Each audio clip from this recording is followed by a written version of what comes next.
There are some movies that have everything going for them. They've got a good director, a good cast, a good budget, a dynamite production company behind them. They should do very well, but somehow they don't. And that's the point of this series. Welcome to StudioJake Movie Makeover Masterpiece, where I discuss a movie that on paper should have been amazing, but in hindsight, it actually turned out quite bad. And none fixed this bill more than The Island of Dr Moreau, a 1996 science fiction horror film that was originally slated to be directed by Richard Stanley, but then the studio fired him and hired John Frankenheimer. The cast included Marlon Brando, Val Kilmer, David Thewlis, and Fairuza Balk. I really hope I'm pronouncing her name correctly. It is based on the H.G. Wells novel, so it has all the pedigree you could want for a film. And yet, somehow, this movie just failed to land. It ended up being a Modge Podge mess of pretty much nothing. It is regarded as one of the largest film disasters in cinematic history. Joining me today is my friend and fellow novelist Lou Aguilar, who has written several books, including Paper Tigers, The Christmas Spirit, and Jake for Mayor. Rumor has it he has another project in the works. He will be joining me to discuss The Island of Dr. Moreau, its themes, its writing, its directing, and the craziness behind the scenes. Lou, tell me, just in your opinion, how if you were to give this an overview, how would you fix The Island of Dr. Moreau? How would I fix it? Well, first we have to figure out what's wrong with it, right? I mean, isn't that, or do people just like start? It's hard to separate a production like this because it was so dependent on the elements, and if one element is wrong, and I'm thinking. They could have gotten away with it. They could have actually had something that they could wrap up and present that would be presentable, except for Val Kilmer. And Kilmer just, I mean, even Brando, as weird and sad as he was, he was into the character. He was giving a cerebral performance, and everything about you could see that the genius was there. I mean, the British accent, the incredible grotesquerie, which he actually, increased. He didn't hide it, he increased it. But I couldn't believe Kilmer. I mean, it not only destroying the film, but destroying his career right there. I mean, you could see it all. You could see it all. I don't know what he was doing. I don't know what that Brando imitation was in the climax. I mean, where did that come from? I mean, they had elements there that might have worked, and there was rivalry there. That they did nothing with that. He was just like a hunter guy. But I was looking over the book, and it actually pretty much followed the book pretty closely. And H.G. Wells, he's a genius and a great writer, but he always shot himself, in my opinion, artistically, because he was so political. Mm-hmm. I mean that's part of what you can't separate that from the inspiration. He would use the time machine and the War of the Worlds and this thing to actually make a point about how rotten humanity was, and how bestial it actually is and was. I'm sorry, but it was all there. As a kid, I might have enjoyed this more but as an adult with all this animal cruelty and it was actually really, and that's one of the reasons I didn't want to see it before. It was actually really disturbing, and that's in the book too. The butchering, the pain caused to animals to have these experiments. It's partly can you make a human out of an animal? That's one element. But to do that is, I mean, I'm as far from a bleeding heart liberal as you can get. But when it comes to, cruelty to animals, which is what this is, and the creatures the creatures weren't bad. The creatures were pretty good, and I, again, I thought Brando was incredible. I thought he was appropriately creepy and grotesque. I mean, didn't you think so? Oh yeah, definitely. Yeah, He as far definitely as still had it. He's definitely still had it when he was making that movie, no question. and he was putting effort in some of the things, like, were some of the things he did around that time were walk on nonsense. But this was, he was doing it, and when an animal died, you could feel, when one of his creatures died, like Father, you could feel his pain, and I don't know what happened to Fairuza Balk, but she was fantastic. I mean, she had a character, and I actually felt for her in this. Mm-hmm. It was a good performance, and good makeup. Think about that. Whoever did it, whoever did her makeup for her regression, did a fantastic job. And that Go ahead. well, I was just going to say, and that's true. Is that's why I started this series, is because on paper this movie should have been really great. It should have been a standout film. It should have been a career maker for the original director Richard Stanley. Mm-hmm. And it's just such a shame. And this is one of the things I wanted to talk to you, because you are a novelist, you're a scriptwriter, you write columns, and so I wanted to talk to you. Normally I save the writing for the middle, but I wanted to talk to you about this first. Is the script writing? Is originally Richard Stanley had a more, of course, like we were talking before, that we don't really know his full vision because he burned and shredded all of his production notes and scripts, but and then it went to Ron Hutchinson, who was a director that they hired, Frankenheimer, and he rewrote the script. And the only way they could get this done was by Marlon Brando's blessing. He didn't want to rewrite of the script, but he agreed to do it because he was friends with Hutchinson. So I'm curious if just from your viewing of the film, as a writer, was there anything that you would have tweaked? Because just my opinion as a bucking novelist is, I felt like maybe some of the support characters weren't developed enough. It's not an issue with the actors, but just that maybe they should have fleshed them out a little bit more. What do you think about that? What's your take on that? I think the weight of the story was too much for, even if they'd done it the way you just couldn't develop, unless it was a mini series. You couldn't develop the characters the way you suggest, which I agree would have been interesting, but there was just, it could not be done. There was just too much story, too much horror, too much, theme that had to be delivered, and the elements of the special effects and the performances and the script. Okay, as far as the script goes, it seemed, as I said, it followed the book very closely.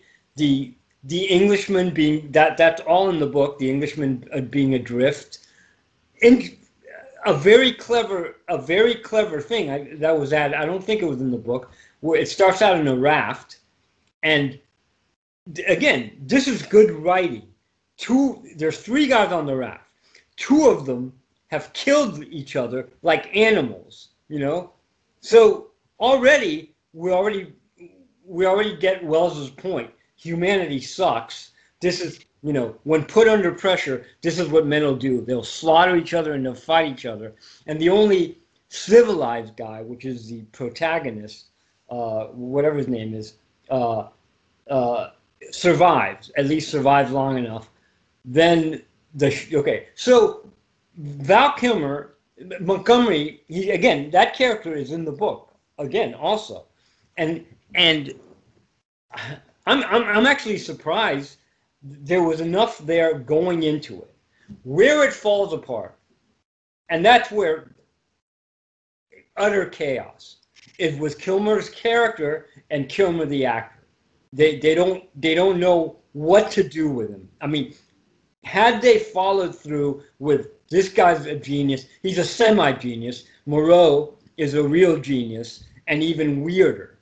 So if Kilmer's going to become like a mini Moreau, later, or an imitation Moreau, that had to be developed. That maybe his weirdness is part of his genius, and you can't separate the two, But not the skin condition or the fatness or the grotesquerie, but the fact that you can't do what he's doing, bring so much horror and pain with some kind of vision of benefit for humanity without being insane, literally insane and repulsive.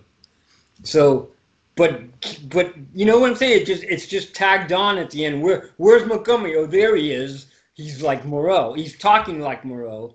That I'm sure that, again, what can you do with that? That's probably Val Kilmer saying, I want to do this. I want to go on with the pasty makeup and just do this.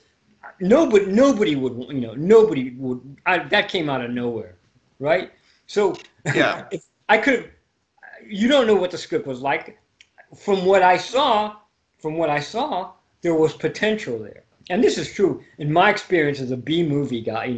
I've written A scripts that have been optioned, but so far the only things that have been made are Sisters of Sin, and Dark Queen. I mean, just the script, and I maintain the scripts were all right. Elektra, Maxim Magazine's pick for the number 33rd best B film of all time was my movie Elektra. Do they even have Maxim anymore? But the scripts for B movie exploitation were fine, but even those were completely ruined. And it's an amazing business, and you have to be nobody there had enough juice to see it through. But I will say, I read, speaking of writing and great writers, I read both of, and Val Kilmer, I'm actually going to tie it in. William Goldman wrote two amazing books about Hollywood, Adventures in the Screen Trade, where he coined the phrase, if you haven't read it, you really should. I mean, Adventures in the Screen Trade is the classic.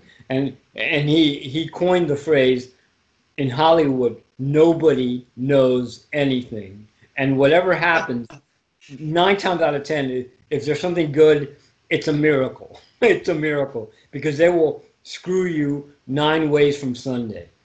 But in the second book, he was talking about Val Kilmer. So he wrote, there was no reason. He not only was he paid a fortune for every one of his scripts, he was paid to ghostwrite a fortune to not even use his name, just to write a bunch of other things, and basically save movies. But he fell in love with a story about lions attacking people in Africa in the 1920s, The Ghost in the Darkness. Remember that? That's a great film. Right. I've seen that film. Yeah. And he wrote a spec script. He just said, I want to write the story. Nobody's paid me for it. And I wrote, and he wrote it. And then he was able to, people didn't want lions, Africa, what's wrong, but I'm William Goldman. Yeah. But he sold it. Michael Douglas bought it. Michael Douglas said, I want to produce it. And he bought it. And I want to be this guy, not even the main guy. I want to be this cool hunter guy who just comes in, And so they needed a lead. They had Douglas. It was a go. But they brought in Val Kilmer. Now, I was a Val Kilmer fan. I thought in The Doors, he was incredible. Incredible. Top Gun. Love Top Gun. Even going back to Top Gun, where he goes toe-to-toe, more likable than Cruise, in my opinion. Just a cool character, better looking. Mm-hmm. And sure. He's at the top of his game, and he agrees to do this. And and Goldman is going crazy because he's ruining his movie. Kilmer's like ruining his labor of love that he wrote and got done. And then he talked about a discussion that he overheard was Douglas and Kilmer on the set, where Kilmer was just coming late and just being an a-hole. And Goldman overheard Douglas saying, "Kid, Do you want to be the next Eric Roberts? You do exactly what you're doing now, and you'll be Eric Roberts in 2 years. And so sure enough, this was a movie. He was Eric Roberts. He destroyed, never to be heard from again on any A-list, because he just came in and God knows whatever this movie was supposed to be was derailed. The scene where and again, Brando, at least he went out in style. You know, this movie, no problem with Brando. The climactic scene where he comes in and the beasts are rebelling, and he still thinks he has power over them, and he's playing the piano, and he thinks he's outfoxed them, and then he realizes he hasn't. Mm-hmm. That is as chilling as anything I've seen. So I felt like that about, Balk, who was, mm-hmm. I don't remember her being that good. She actually tried to quit. She actually tried to quit because she got mad when New Line fired the original director, Richard mm-hmm. Stanley. She actually tried to quit in protest, and she actually was driving to the airport. She had rented a limo and was driving because they were out in the jungle somewhere, so she had to drive. And she actually made it to the airport. Her agent got a hold of her at the airport, and he said, "Listen, if you'd quit, you'll never work in Hollywood again. That's right. What New Line is telling me." So she actually had to pay for twice because it drove her back to the set. So I thought that was kind of a funny aside. But that leads us to the acting part of it. We both brought up Kilmer and Brando, and the script, both of them. We agree that the script was partly really good and partly had potential, right? Yeah, for sure. Yeah. I totally agree with that. And going into the whole situation with Brando and Kilmer and this is not to say that Brando was not a talented actor. He was a brilliant actor, but he did have an ego on him. But then you have Kilmer, who also, like you said, right now he's in his prime. It's the mid 90s. He's being casted for all these different films. But then he also has an ego, and he's out there. Him and Brando were trying to out-ego each other. And I'm wondering, do you think that maybe that had something to do with what was going on with the movie itself and into the final product? Well, here's my question. And I was thinking about this. Why didn't Kilmer take the lead? Right. Yeah. Well, it was originally Rob. It was originally supposed to be Bruce Willis, and he had the role of what's his name? He had Kilmer's role, but Willis had to drop out because it was the same year Demi Moore wanted to divorce him. James Wood. He was originally the main protagonist. Wow! Yeah, that's who Stanley originally casted, but he had to leave because the production kept getting delayed. So that's why David Dillis. That's why he got the role. But Kilmer was actually their second choice. They wanted Bruce Willis for the role originally. Of Montgomery. Of Montgomery, yes. But why? I mean, my question is why. I mean, why? What was appealing about Montgomery? I mean, even why would Willis want it? Why would Kilmer? That's what's weird to me. I mean, well, again, don't forget this film went through two directors and two different screenplays, so we'll never know what the transition was or what the thinking was. Montgomery's in the book, but yeah, I know that, but I just mean as far as an adaptation, we don't know what the vision was. But it's between the protagonist and Moreau. I mean, there's a crazy guy out there, but that could have been played by Danny Trejo. Yeah, he could have been, that would have been creepy, right? I have Kilmer or Willis in that role. That makes sense, actually. Unless you were going to follow an original good script where there's something there between the biochemists, which they didn't do anything with. Nothing.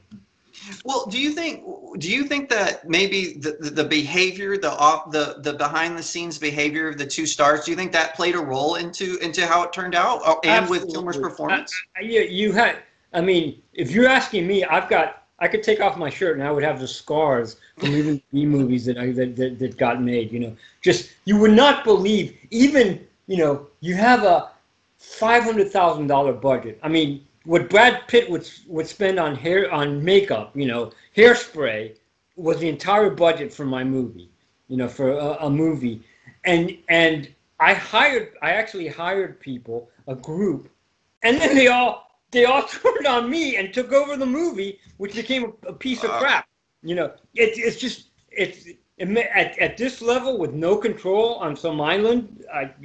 There's no question. It was madness. I would love to see. Well, I'm sure Frankenheimer had no control at all. Well, he didn't care, because whenever they asked him to take over the film, when New Line asked him to take over, they offered him a really big fee, and he said, well, I only want it if you'll greenlight my next 3 projects, which they agreed to do. So he was just like, I just am here to make sure this movie survives. Well, so let's just say, again, we don't know the real story, but he was so good that maybe he just kept it in some kind of commercial shape that it just couldn't survive. Like the mini-me that Austin Powers spoofed so well was from this movie. Right. Well, that was actually that guy who played the mini-me. This is another part of the film's lore.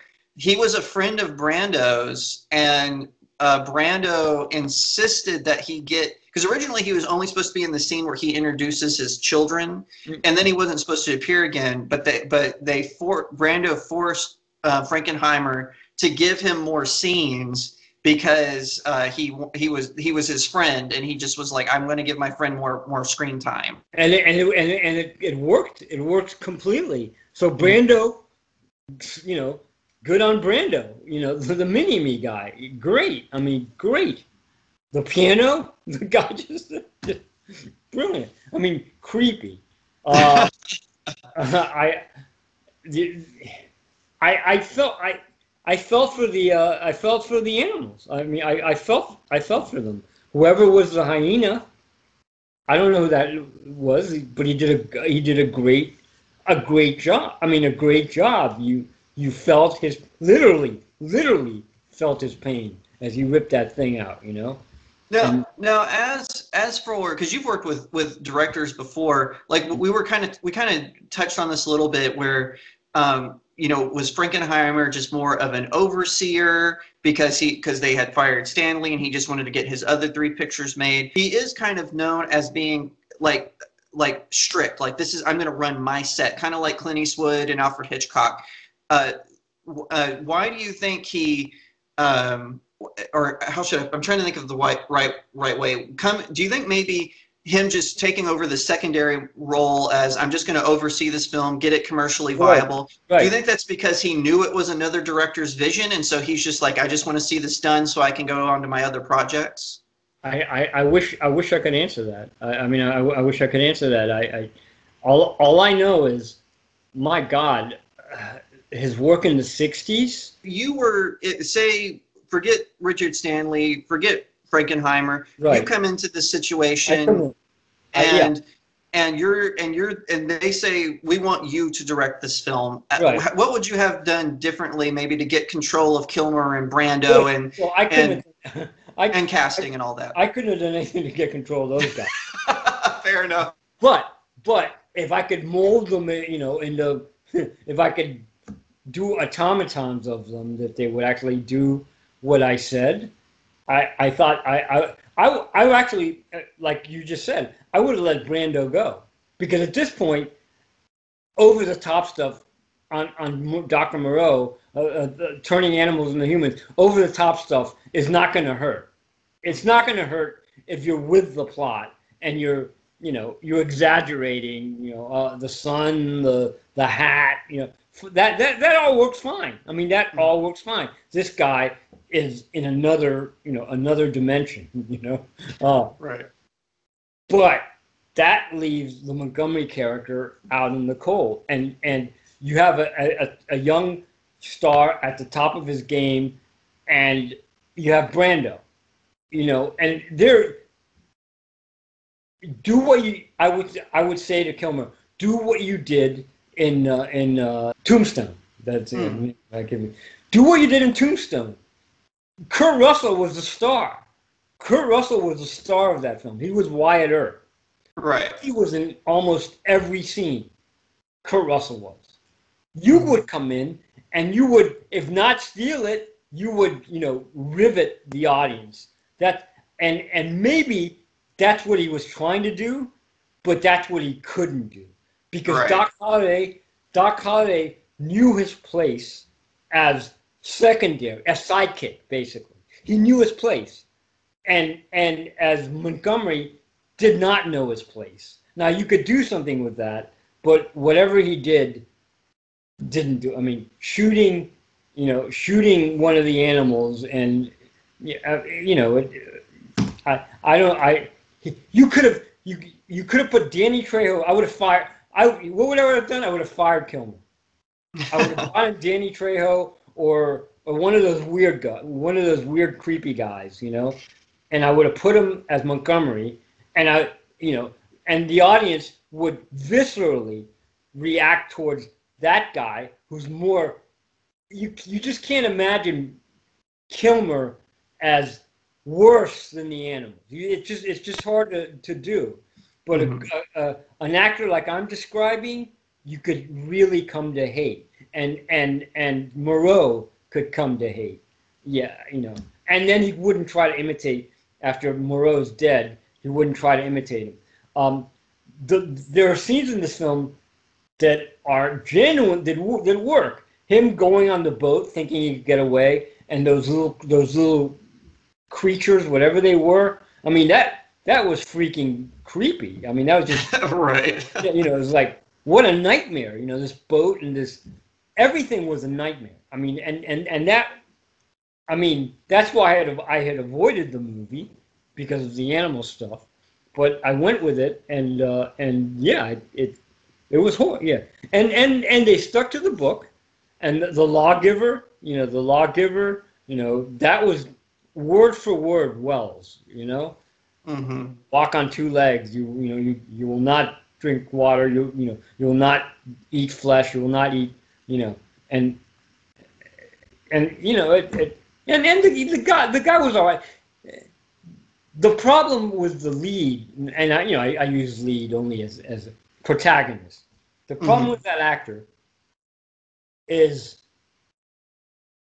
you needed a more normal guy, and that guy was hamming it up, and as and just physically, he was as weird as, maybe that was intentional. You couldn't. It could have been a Hugh Grant guy. It could have been one of those guys, I mean, Cavill wasn't around back then, but you could have used one of the English guys, and then you would have at least got. But this guy was almost, he was almost like a rodent. You know what I mean? He was like just weird looking. There was no chance of romance with Fairuza, which I think,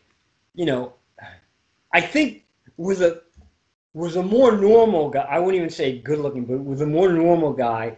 Even the hint of a romance would have added a welcome dimension to it, which I think they hinted at, but it didn't work. But you wanted to, because you did feel sorry for Balk. I mean, she delivered, and so this is a tough movie. I hope.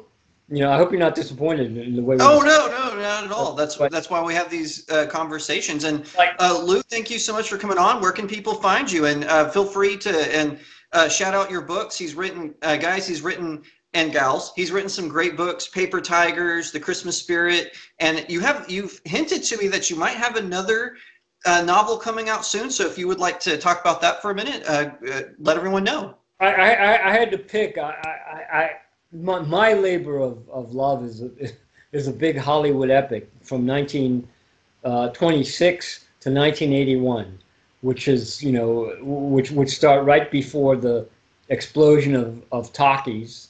You know, everybody thought they had a career, everybody thought they had it made. You know, well, it's in the Singing in the Rain, you know, that does it so beautifully, the spoof of that.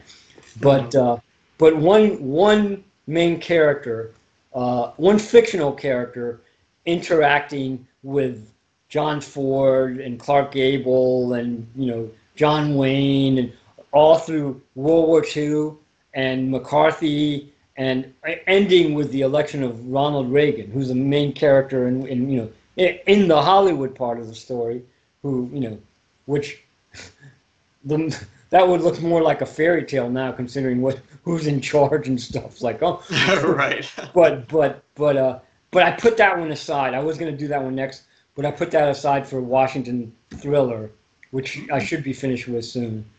But all right. But thanks for having me. And this is great. Where can everyone? Where can people find your books that are out now? Where can people find them? I have a website called louaguilar.com. Can anybody remember that? You know. I'll put a link in the pinned comment. Yeah, and then I have my author's page at the American Spectator.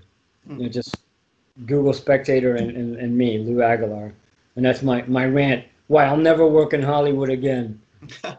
And I don't blame you. I've been in LA for a couple of years now, and I wouldn't want to work for Hollywood either. Just being on the outside. Well, yeah. I mean, there's hope on the outside because it's so rotten. I mean, it really is so rotten. Yeah, and that's true. Jealousy. Yeah, that's true. And everyone else, thank you so much for watching my latest installment of Movie Makeover Masterpiece. Let me and Lo know what you think in the comments below. Be sure to subscribe, ring the bell, and if you're on Rumble or Facebook, like the page, subscribe there as well. And we'll see you next time right here on Studio Jake.